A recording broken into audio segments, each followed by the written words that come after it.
बिस्मिल्लाहिर्रहमानिर्रहीम। अस्सलाम वालेकुम दोस्तों, मैं आपको आपके अपने यूट्यूब चैनल हिकमत और अमलियात में खुशामदीद कहता हूँ। दोस्तों, आज मैं एक बहुत पुराने नुस्खे के साथ हाज़िर हुआ हूँ। ये नुस्खा जोड़ों के दर्द का नुस्खा है और इस नुस्खे से आप इंशाअल्लाह साथ इस्तेमाल करें, आपको बहुत ज़्यादा फ़ायदा होगा।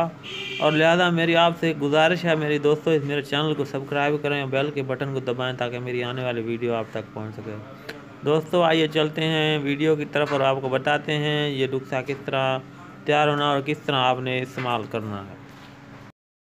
औज़ु बिल्लाहि मिनश शैतानिर रजीम, बिस्मिल्लाहिर्रहमानिर्रहीम। नाज़रीन अस्सलाम वालेकुम।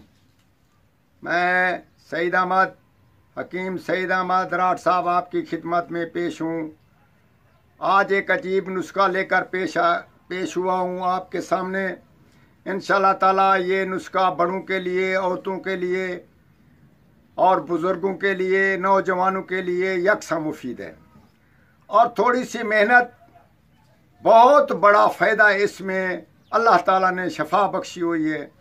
तो आप इंशाअल्लाह ताला इसको इस्तेमाल करेंगे और लाजमन हमें दुआ करेंगे और दुआ करें भी से।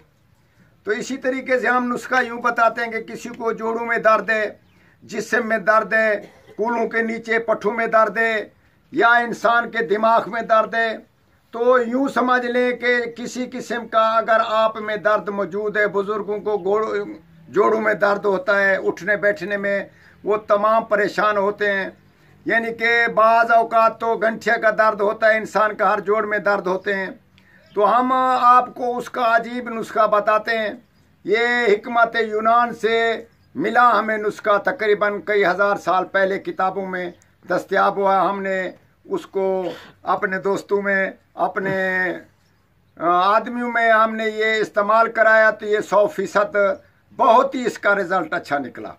तो हमने सोचा कि चलो ठीक है, आवाम की भलाई की खातिर, आवाम की खुशहाली की खातिर, चलो ये भी रफ़े आमा के लिए भी इस्तेमाल में लाएंगे। इंशाल्लाह हमें दुआ करेंगे, ये भी दुआ का एक ज़रिया बताते हैं। इंसान क्या करे कि देसी मेहंदी हो, एक पेवंद वाली मेहंदी होती है, एक देसी होती है मेहंदी। मेहंदी के पत्ते ताज़े तोड़ लो, 3 पाव तकरीबन ताज़े पत्ते 3 पाव होने चाहिए। 3 पाव में 3 किलो पानी डालकर उसको 24 घंटे उसको तकरीबन उसके अंदर रहने दो, उन पत्तों को। 24 घंटे के बाद उसको चूल्हे पर चढ़ाओ। चूल्हे पर चढ़ाने के बाद जब 1.25 किलो पानी रह जाए तो फिर उसको उतार लें। उतारने के बाद उसको छान लें, पत्ते अलहदा कर लें, पानी को अलहदा कर लें। फिर पानी चूल्हे पर चढ़ा दें, किसी चीज़ में डालकर, कढ़ाई में या कोई ऐसे बर्तन में। फिर वो पानी डाल दें। उसमें आपने यूँ करना है कि कोई से 3 तेल ले लें। 3 सरसों का तेल, तारा मीरा का तेल, यानी कि धनिया का तेल, या इसी किस्म के आप 3 तेल, जो आपकी मर्ज़ी या जो आपके मौसम या आपके यहाँ जहाँ भी मिलते हों 3 तेल, वो इस्तेमाल में वो जो भी 3 हों। मिसाल के ये नहीं है कि एक फिक्स कर लें, ऐसी कोई बात नहीं है। आप जहाँ भी हैं, जहाँ भी जिस मौसम के आपको 3 तेल मिल रहे हैं, यानी कि एक सरसों का मिल गया, एक बादाम का मिल गया, एक माल कंगनी का मिल गया, किसी किस्म के 3 तेल मिलाकर, वो 3 तेल ऐसे होने चाहिए कि 5 छटांक होने चाहिए, 1 पाव जिसको बनता है, वो उसमें डाल दें। फिर वो चूल्हे पर पानी में डाल दें, फिर उसको आग दें।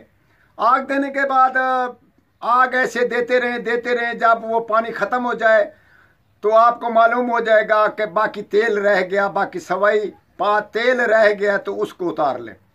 आपका काम बन गया। उसको एहतियात से बंद करके रखें। सिर्फ उसको 24 घंटे इस्तेमाल नहीं करना। उतार कर आग से जब आप नीचे किसी बोतल में डालकर रखेंगे तो 24 घंटे उसको इस्तेमाल नहीं करना। 24 घंटे के बाद बिल्कुल आप इस्तेमाल करें। जोड़ों वाली दर्द उसको दिन में, रात को 1 दफ़ा या 2 दफ़ा इंशाअल्लाह ताला आप वो तेल लगाएं। मालिश करने की ज़रूरत नहीं और ना है कि उसको दबाने की ज़रूरत है। सिर्फ उसको हल्का सा लगाएं और अच्छी तरह से लगा दें। इंशाअल्लाह दर्दों में बहुत ही, यानी कि बहुत ही फ़ायदा नहीं होगा, बल्कि दर्द ख़त्म हो जाएगा और चुस्ती उसमें आ जाएगी इंसान में। और जैसे कि सुस्ती होती है, दिमाग की कमज़ोरी होती है, पट्ठों की कमज़ोरी होती है, तो इसी हिसाब से आप तेल वो ज़्यादा बनाते जाएं और ज़्यादा इस्तेमाल करते जाएं। पूरी जिस्म का भी मालिश करें तो इंशाल्लाह ताला इंसान में चुस्ती और बिल्कुल यानी कि इंसान एक्टिव हो जाता है। इसी तरीके से हम आपको ये नुस्खा बताया है, आप भी इस्तेमाल करें और दूसरे लोगों को भी शेयर करें। हमें भी दुआ करें। वस्सलाम।